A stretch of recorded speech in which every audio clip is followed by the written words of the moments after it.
That's about it. Right, we have a minute and a half to go, guys. I'm just gonna put you down here for a moment while I adjust my gloves because they are sliding and we don't really want them coming undone when I'm showing you around. Oh, thank you so much, Lorraine. That's very kind. I literally just got started, so thank you. But yeah, so just to let you know, guys, if you've just joined the tour, we are literally the only people in the church, so I'm trying to be relatively quiet. But obviously do let me know if you cannot hear me. And we will see the church interior and then we will go back out. Because it's a relatively small church, it's a parish church, but it's charming. Hi, Paul, Stefan. How are you?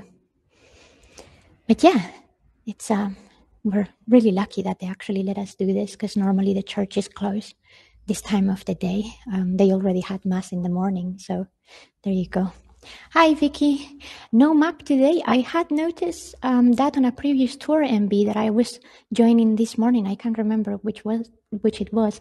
So I don't know if it's an issue with the map itself or just because this location is not necessarily very well geotagged. Hi, Claire. Hi from Atlanta. Nice. I always have good memories of Atlanta, even though I've never been there, because one of my English teachers were actually from Atlanta. So it's kind of like home in a way. Awesome. Okay, so that's green. So let me introduce myself quietly. So this is Dr. Lilian Céspedes González, but please call me Lily. I am a tour guide and historian. I've been tour guiding since 2010, and I obtained my PhD from the University of Winchester literally during the pandemic, so very recently. And what I would like to show you today is a little church that is in an area of Southampton that you haven't explored with me just yet. It's the area of Shirley. It used to be a town of its own right before Southampton expanded and became a big city in the sort of 19th century. But it used to have like its own high street, etc. So this parish church used to actually be a small mass hall that then got bigger, and that's why then they built the big parish church on top of it. It's all very modern, but I hope you will find it, like me, that it's a very, very charming church. And in the process of doing this, I also want to talk to you guys about St Boniface, who is actually one of the most popular medieval saints. And the reason why I'm doing these things is because May is Local History Month and Local Heritage Month. And this building was just given, literally last year, the status of Grade 2 listed building. Now, for those of you who may not be from the UK, I'll explain what that means. It's essentially a directory of buildings and monuments that are considered of national importance, either for culture or historical purposes. So they have actually recognized that this building, because of certain characteristics, deserves to be preserved and restored following certain patterns. So it's a little bit nice that, we get to do things like that for places that are not right in the city center. So that's why I wanted to show you this place and why I really wanted to speak about St Boniface as well. So I'm just gonna turn the camera now. And we're gonna be just in the inside of the church for not a very long time. And then we'll go outside as well. So this is, as you can see, the main hall. The church is actually a Catholic Roman church. They do have mass here every single day. And they also have all of the sacraments. So you can get married here, you can get baptized, do your communion, funerals, etc. So it's a fully functioning church. But during the times where there is no mass, they just don't have it open. So Father Tom, who is the leader of the congregation here, he also has two assistant fathers as well. He actually let us in, and he comes all the way from America. So he's been the leader of the congregation here since 2019, and he was very, very kind to actually let us come here and showcase St. Boniface. Now let me show you this small cupola that we have over here. You will notice that the octagonal shape is actually quite prominent in the whole design of the church. And I'll tell you more about that when we're actually outside. But that was kind of the general vibe that the architect was going for. This is technically the third church in this current location, guys. We have records for a church of some description in the area of Shirley since 1902. So as you can see, it's very, very modern in that sense. And we know that in 1902, there would have been here just a small mass hall. Now the mass hall, because like I said, Shirley was getting bigger because it got incorporated into Southampton. The mass hall wasn't big enough to cater for the whole congregation. So they eventually put in a corrugated iron building in 1902, but it didn't look very good, let's face it. So in 1927, they had enough funds to actually ask for this church to be built. So the church is just about to come to about 100 years this decade. And it was done by a relatively famous architect of Catholic churches. His name is Wilfred Mangan de Preston, and he specializes in doing that sort of arrangement for Catholic churches in general in UK. Now this is the altar. I'm not going to go any farther than this because they actually have a very nice setup here with this beautiful piece of clothing that kind of looks like it's water cascading. They are getting ready. In May we have a lot of communions, weddings, etc. So they're making sure that the church is looking its best. But I'm just going to use the zoom here not to disturb the general area so you can see the altar to St Boniface.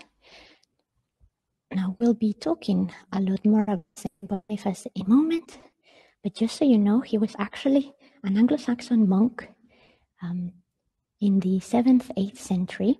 And although he came from England, he's most known actually for the part of the world where Hans comes from Germany, because he did a lot of his missionary work in the old region of Germania. But more on St. Boniface in just a moment. Right, okay, I'm just gonna move on to the other edge of the church. I'm gonna give you a preview of the sort of end where the organ is. Right there. So we cannot go to where the organ is just because, well, health and safety, really. But I'm sure you can see it over there. Maybe I can zoom. There you go. That block over there is the organ. And I'll try and get you a better view once we're back down. And then once again, this scapula, I'm gonna get back on it. And you will see the beautiful shape that it has actually from the outside. But I just want to show you some of the art pieces that are on the other chapel. I just need to get down the stairs very quickly, so bear with me. So as you can see, even though it's a very modern church, I think it's with a lot of charm and taste, because it's not just designed randomly by the parishioners. There was actual architect here designing and sort of composing everything. It's in a very good state of repair. And it's literally the only Catholic church on this end of town. So they take really, really good care of the parishioners, etc. They have very good school sessions. They have a lot of schools that come here to learn. And this is the altar to the Virgin. And here is a copy of a piece of art that is actually called Madonna and the Child Enthroned, which actually is a copy from the 15th century. The original is obviously from the 15th century. The copy is a lot more recent. I believe it's actually been restored in the 20th century itself as well. So it's nice because a lot of these modern churches don't always have that type of rich decoration or reproductions of sort of older medieval pieces. Here we have one of the baptismal piles, Christ and the crucifix. And I also want to show you a stained glass of St. Boniface that used to be part of the church in the 1900s, but since then is sort of become just part of the decoration in here. So this would have been St. Boniface. Obviously, you need to imagine it, with the light coming through it, but it is rather nice. And in in the 70s, it was actually known to be in possession of St Boniface Children's Home at Lyon, Solent, so it hasn't always been on Southampton. But when the parish church reached its anniversary at the beginning of this century, they sort of got in touch and they actually managed to bring the stained glass back home, which is nice. Right, I'm just gonna walk down the main aisle, because on the sides of each aisle there are scenes, I'm sure you can see them here in the wood, of Christ and the Passion of Christ that we obviously celebrate in Easter. There are small little icons done in wood and polychrome, but what I really like about them is that they really mimic the type of decorations that we have had in these churches in the Middle Ages, because this is actually a church that is done in new Romanesque style. That means that it is mimicking the Romanesque style of the Middle Ages. And then here you can see it's where the organ is, but like I said, we can't go there. Now I'm gonna try and get you closer to one of the icons just so you can see it a bit better. Hi Melanie, hi Christine. There we go. So this is station number 6, which is the moment when Veronica wipes the face of Jesus, and that's how we get the Holy Shout. And just around the corner here, you may have seen it already. I'm just trying not to trip on the bed. There is another reproduction of another painting, actually, a few other paintings that I would like to show you as well. Oops. You know, for someone around Catholic churches, I've never been very good looking around the benches at all. So this is San Sebastian. The painting, the original painting, again, this is a reproduction, dates from the 16th century. And the original copy is actually in the Louvre. So this is, again, it's just a modern reproduction itself. And there is one more just over here that I'll show you before we get outside. And we start talking about St Boniface itself a bit more in detail. This is the statue of St Anthony of Padua.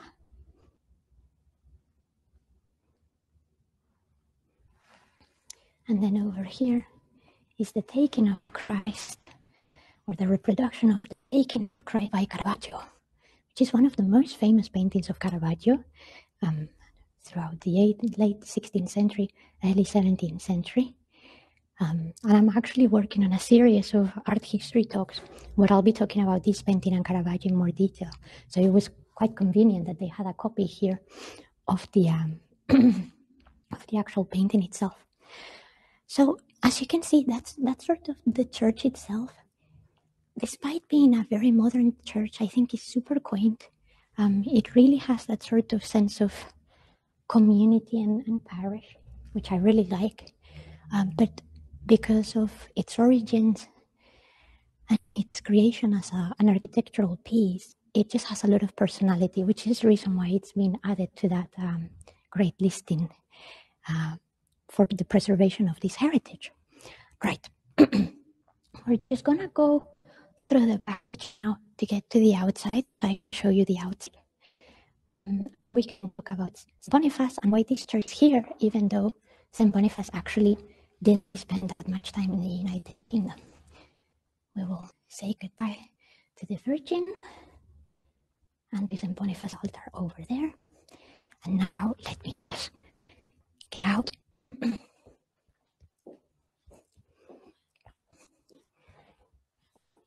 This door is open. Yeah.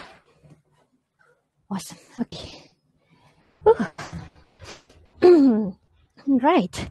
And now we're in our park, so bear with me a minute so I can show you something else than just cars. Okay, so I hope that you guys like the interior. I'm just going to work my way to the front from the back here. So as you can see, the entirety of the structure of this church is made on brick.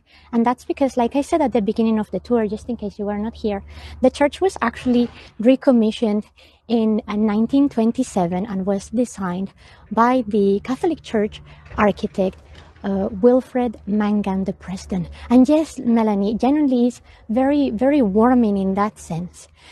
So this is the parish church of Shirley. Shirley is one of the neighborhoods in Southampton. We are not in the city center of Southampton anymore. And the reason why this church to St Boniface is here is because, spoiler alert, St Boniface actually trained to be a monk in Southampton, which I bet you were not expecting. Well, let me tell you about St Boniface, the man himself. And then when you see the shrine at the front, you're going to really appreciate this more. That was a lovely painting of Mary. Yeah, I know. It is genuinely very, very nice. Like I said, normally, because I find these modern churches normally are quite sort of a little bit distasteful for my liking. This one is just absolutely charming. Right. So, the story of Boniface. He's, like I said, an Anglo-Saxon monk. He was born, we don't have an exact date for him, but sort of in the middle of the 7th century, so in the 600s, in the area of Devon. Yeah, unsure exactly on the location of his birth. We think it was nearby Exeter, and that's because we actually find a lot of traces to St Boniface's family in that area. But like I said, he actually trained as a monk here in Southampton. I'm being a little bit cheeky because it was Southampton Central, but it is in one of the districts of Southampton, which is called Nursing, and that is about 15 minutes by car from where we are now at Shirley. So there's a Benedictine abbey in there, and he just went there to literally just to be a monk. That was his passion. Now we're getting now to the front part of the church. This is the area where you can get disabled access. If you walk over here, they take the ramp at the back. But as you can see, lovely exterior, even in brick. So that's the connection between Boniface and Southampton, and the reason why this church is here. Now, like I said, St Boniface made the vast majority of his life from being in Germany. And the reason for this is because he was actually a very learned man. He was top students in his Benedictine abbey, and he really had a passion to teach people and improve their knowledge of Christianity. And this was crucial for the moment in time in which Boniface was living. The Catholic Church was going through a lot. So he became really good friends with the Pope, and the Pope was Gregory II at the time. He is invited to Rome a few times, and just look at this beautiful capital center. Like I said, this all new Roman style, so I'm sure you can see a lot of similarity with a medieval church, this might be 20th century. And it's actually the Pope that gives Boniface his name of Boniface, because his actual Anglo-Saxon name, guys, was Winfrith. And the reason why Pope Gregory gives St Boniface this name is because Boniface means good or good maker. And there was already a church martyr called St Boniface of Tarsus, who had been martyred, who had also promoted educational agendas with the church. So it seemed fitting. This is very common amongst monks. They sometimes are given a nickname as they join the church. I'm going to a few steps back, show you the proper front. This is Shirley High Street, by the way. And because of this ability that St Boniface had to connect with people to help learn, they sent him on a mission over to Germany and the land of the Franks. Now, for those of you who may not be aware, the Franks were a very important empire in Europe. They were sort of occupying the area of modern France, plus the Netherlands, Belgium, etc., and Western Germany. And this is the most important part. By the way, this octagonal octagonal tower that you see here is one of the key features why the church has actually been listed, because that's not a common type of architectural design for a church at all. So that's why we need to preserve heritage. I'm going to cross the road so I can give you a full front view of the church now. Please bear with me, because we can cross this little road here. So St Boniface goes over there. He's under the protection of the King Charles Martel. You may know the name because he was actually the king that the advance of the Muslim forces coming from Iberia into France. So he was a very sick king. He had a lot of internal problems in his kingdom. So the fact that St Boniface tried to help along with problems of the church, great for him and for his son Carloman, for Charles and for St Boniface. What Charles wanted Boniface to do and what Boniface wanted to do with the church were two opposite things. Right.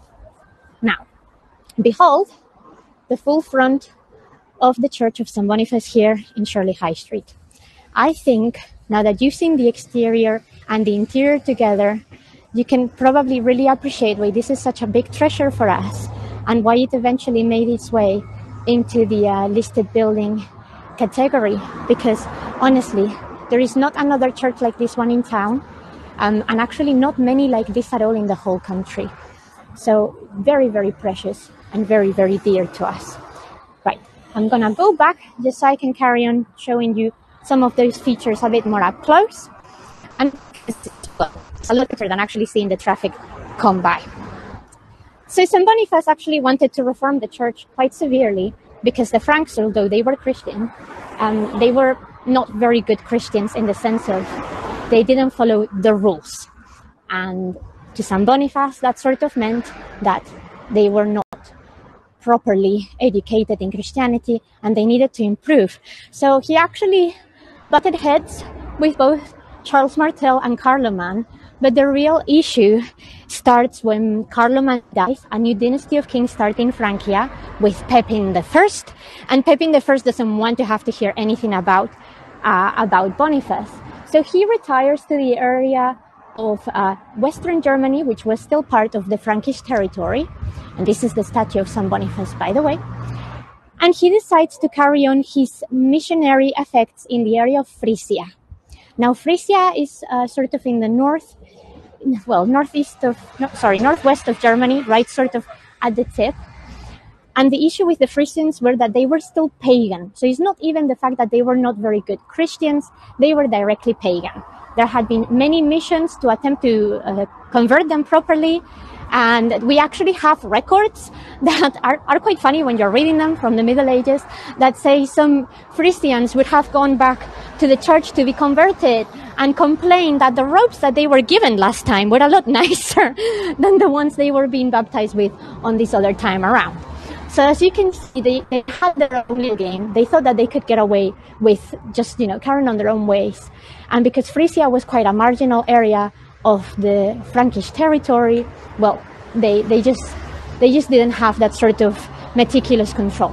Now, I just want to show you the grain here on the actual stone carving because it is beautiful. And it is actually, this is not dirt, by the way, this is natural aspect of the stone itself. So anyway, off he goes to try and convert the Frisians, and that's probably the worst thing that St Boniface could have done, guys, because unfortunately, in 1754, which is literally a decade after he's named Archbishop of Mainz, which was one of the main archbishoprics in the area of Germania, he is trying to carry on with a ritual of conversion for some apparently willing Frisians.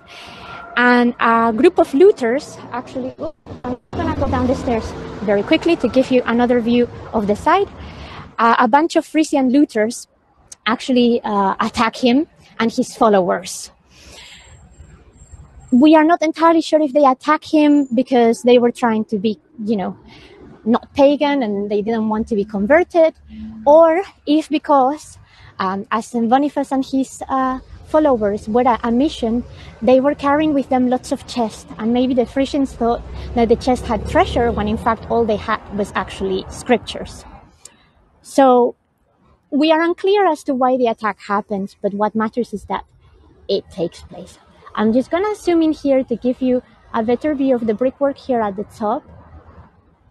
There we go. And in the process of doing this, the followers of St Boniface try to sort of defend themselves. But apparently, and I can only say apparently because, with sources of any period, we can only assume that they are telling us the truth. St Boniface said, "No, I refuse to fight evil with evil. Let them do as they will," sort of thing. And apparently they killed them all. And we know this was a very brutal exchange because we have actually found some of the books that the mission was carrying, and they have axe marks on the actual front of the book, on the cover. So whether it was as, poetic or as the sources make it, I can't, that's entirely for you guys to make up your mind. I can only tell you what the medieval manuscripts tell me. But that is apparently what this guy, St Boniface, did, and the reason why he then was considered a martyr. So his remains were taken back to the Abbey of Fulda, which is also in Germany. He had actually put a lot of time and effort in educating the monks there in Fulda, so it sort of becomes his shrine. And it's even a huge pilgrim area today. So that's where you can still see the actual remains of St Boniface. Now, ever since then, he's become a very popular saint. He's actually the best research, like I'm talking here from a purely academical point of view. He's one of the best research and most popular missionaries and priests of the Middle Ages, alongside one of the most popular saints. And funny story, which again we cannot prove, but is supposed to be the case, he is attributed the origin of the first Christmas tree. We have no evidence whatsoever that confirm this, and everything that comes through it, it's actually later sources, so we think it may be like make-believe. Sorry, I'm just gonna letting this track pass. So we think it probably was just make-believe because people love Boniface so much, they just sort of wanted him to have done something else that was nice. But apparently in one of his missions, he was trying to convert some other Germanic tribes, and he wanted to cut down a tree, and they told him, you cannot cut down that tree is sacred and protected by their version of the god Thor. And he said, well, if that is the case, when I cut down that tree, Thor may kill me. And he went there and he cut down the tree, and obviously nothing happened. So everyone was like, oh my God, this is a miracle. This guy is actually sincerely, a good Christian, and we must convert. and apparently that tree became a Christmas tree. But like I said, I have the feeling it's probably just a nice story that we have created for the invention of the Christmas tree. But anyway, it's quite a fun tale if you think about it. And that's sort of St Boniface itself. Just for those of you who may be interested, St Boniface is actually the patron saint of Germania. So even though he was killed in there, they are still very grateful for all the work he did. And his patron feast is actually on the 5th of June. And I would have done this tour again on the 5th of June, but unfortunately, I'll be in Spain. Great, I'm just gonna turn the camera now because that's coming to the end of my time, and that is the story of the Church of St Boniface here in Southampton and St Boniface himself. Like I said, it's a nice little connection of local history that I really wanted to bring to you guys today because this church deserves a lot more recognition, particularly now that it's actually being accepted as a Grade 2 listed building. And because it's Local History Month, so I'm doing everything that I can to advocate for, all those little nuggets of information that a lot of people are not even aware that exist in their neighborhood, that is very important. And that's it. I don't know if any of you have any questions. If you do, please fire away. But otherwise, I'm pretty much done. Well, if you want, I can do another take of the back of the church or of the front of the back. Happy to do so, entirely up to you. I'm pretty much at your disposal at this moment. But yeah, thank you, Lorraine. I'm glad that you liked it, and I'm glad that you guys thought that the church itself was actually very quaint and nice, because I generally think it's very, very peaceful. So if you're ever here in Southampton, make sure that you drop by, because like I said, it is open to the public for Mass every single day. And they do all sorts of things. They're actually very good at just helping just generally the local population. It's also very nice. But yeah, if you don't guys have any more questions, then that's me done. So I'm just gonna come to the corner where it's quieter and I can see the screen a bit better. But yeah, thank you so much for that. I will deem you guys in next week for some more tours around Southampton. So take care. If you have any questions about the church at any point, just let me know. And see you later. Bye-bye.